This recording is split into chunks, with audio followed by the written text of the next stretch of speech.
L'Istituto Vincenzo Gioberti della città di Sora ha ospitato l'evento Incontro con l'autore con Giorgio Scianna. Alla presenza di molti studenti del liceo, l'autore ha tenuto una conferenza molto partecipata, anche grazie al fondamentale dialogo diretto con i ragazzi.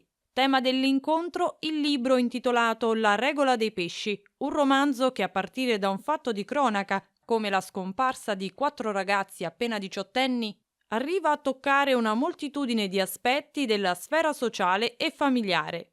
Il critico letterario Matteo Fontanone afferma che i ragazzi di Scianna sono i figli sani di un Occidente alla deriva, post-ideologico e arido di sguardi rivolti al futuro, un futuro che, come l'autore stesso dichiara, ci appare spesso troppo lontano e intricato.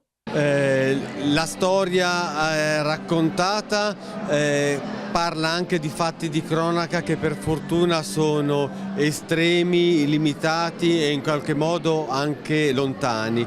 Però questa storia, la storia della regola dei pesci, parla anche di molto altro, parla anche del rapporto padre-figli, parla anche del rapporto a genitori e ragazzi, parla di come tutti quanti ci scontriamo e vediamo il futuro lontano e in qualche modo distante, difficile da penetrare e troviamo difficile pensare a noi nel futuro e ancora di più pensare ai nostri figli nel futuro. Parla di tutte queste cose che sì, attraversano le vite di tutti noi.